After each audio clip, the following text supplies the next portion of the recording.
건강한 노후를 위한 식습관과 운동법. 안녕하세요, 여러분. 건강한 인생 2막의 진행자 김건강입니다. 그리고 함께 진행을 맡은 이활력입니다. 오늘도 여러분의 건강한 노후를 위한 유익한 정보를 준비했습니다. 네, 오늘의 주제는 건강한 노후를 위한 식습관과 운동법입니다. 나이가 들면서 우리 몸은 다양한 변화를 겪게 되는데요. 이런 변화에 맞춰 식습관과 운동 방식도 조정할 필요가 있습니다. 맞아요.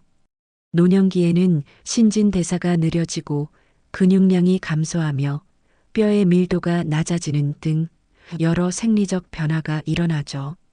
오늘은 영양학 전문가 박영량 교수님과 노인 체육 전문가 정운동 트레이너를 모셨습니다.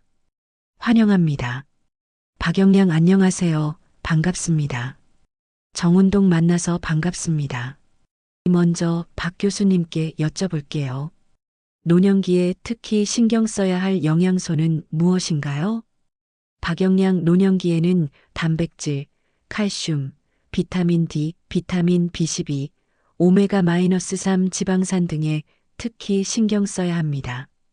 단백질은 근육 유지에 필수적이고 칼슘과 비타민 D는 뼈 건강에 중요합니다.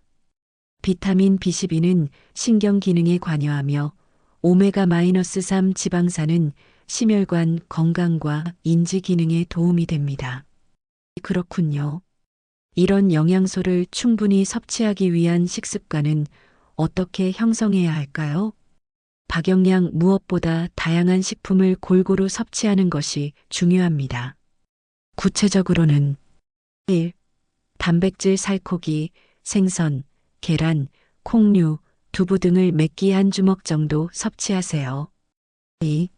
채소와 과일 다양한 색깔의 채소와 과일을 하루 5접시 이상 드세요.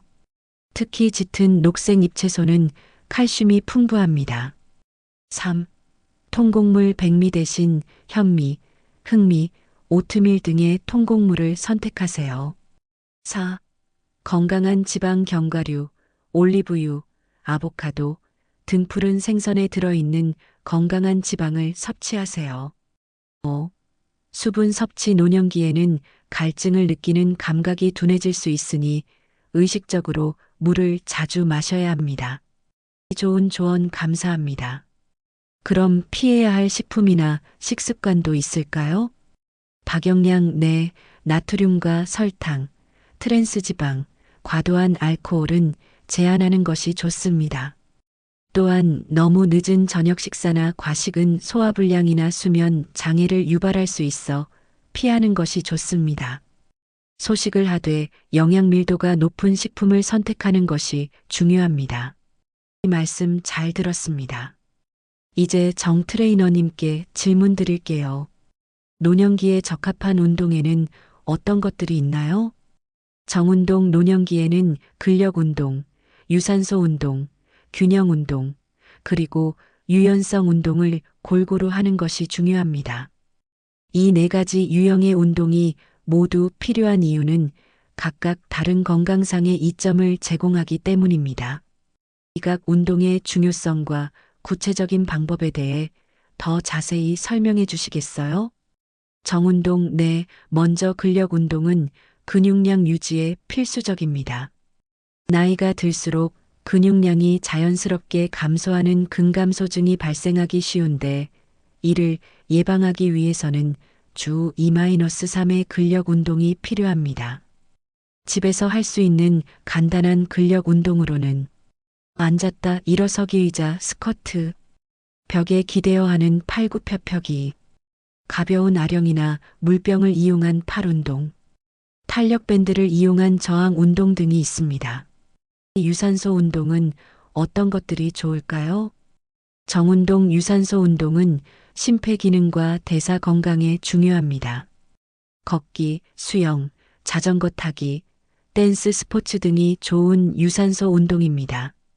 특히 걷기는 가장 접근성이 높은 운동으로 하루 30분 이상, 주 5회 정도 실천하면 좋습니다. 처음에는 10분씩 하루 3번으로 나누어서 시작해도 됩니다. 이 균형 운동과 유연성 운동도 중요하다고 하셨는데요. 정운동 내 균형 운동은 낙상 예방에 매우 중요합니다. 태극권, 한 발로 서기, 발 뒤꿈치 마이너스 발가락 걷기 등이 좋은 균형 운동입니다. 유연성 운동은 관절의 가동 범위를 유지하고 일상 활동을 수월하게 하는데 도움이 됩니다. 요가, 스트레칭, 필라테스 등이 좋은 유연성 운동입니다. 이 운동할 때 주의해야 할 점이 있을까요? 정운동 무엇보다 안전이 최우선입니다. 시작 전 반드시 준비 운동을 하고 운동 강도는 점진적으로 높여가야 합니다. 대화 테스트를 활용하세요. 마이너스 운동 중에 대화가 가능한 정도의 강도가 적절합니다. 또한 통증이 있다면 즉시 중단하고 지속적인 통증이 있으면 전문가와 상담하세요. 마지막으로 정기적인 신체 검사를 통해 자신에게 맞는 운동 계획을 세우는 것이 좋습니다. 이 두 분 모두 정말 유익한 정보 감사합니다. 이제 청취자분들의 질문을 받아볼까요? 첫 번째 질문입니다. 관절염이 있는데 어떤 운동이 좋을까요? 정운동 관절염이 있으신 분들은 저충격 운동이 좋습니다. 수영, 아쿠아로빅, 자전거 타기, 가벼운 걷기 등이 관절에 부담을 덜 주면서 운동 효과를 얻을 수 있습니다. 또한 관절 주변 근육을 강화하는 것이 통증 감소에 도움이 되므로 전문가의 지도 하에 적절한 근력 운동을 병행하는 것이 좋습니다. 두 번째 질문입니다. 식욕이 예전 같지 않아 영양 섭취가 걱정됩니다. 어떻게 해야 할까요? 박영량 노년기에는 미각이나 후각이 둔해지고 식욕도 감소할 수 있습니다. 소량씩 자주 먹는 방법을 시도해 보세요. 또한 음식의 색감과 질감을 다양하게 하고 향신료를 적절히 사용해 맛을 풍부하게 하는 것도 도움이 됩니다. 단백질 파우더나 영양 보충제를 활용할 수도 있지만 가능한 한 실제 식품을 통해 영양소를 섭취하는 것이 좋습니다. 오늘 프로그램 어떠셨나요? 건강한 노후를 위한 식습관과 운동법에 대해 전문가 두 분의 조언을 들어봤는데요. 정말 유익한 시간이었습니다. 네, 오늘 말씀해 주신 내용을 요약해 보자면 노년기에는 단백질, 칼슘, 비타민 D 등의 영양소를 충분히 섭취하고 근력, 유산소, 균형 유연성 운동을 골고루 실천하는 것이 중요하다는 점이었습니다. 무엇보다 중요한 것은 지속성이죠. 급격한 변화보다는 작은 변화부터 시작해 꾸준히 실천하는 것이 건강한 노후의 비결이 아닐까 싶습니다. 맞습니다. 오늘 귀중한 시간 내어 좋은 정보 전해주신 박영량 교수님과 정운동 트레이너님께 다시 한번 감사드립니다. 박영량 앤드 정운동 감사합니다. 다음 주에도 여러분의 건강한 노후를 위한 유익한 정보로 찾아뵙겠습니다. 건강한 인생 2막 오늘 함께 해주셔서 감사합니다.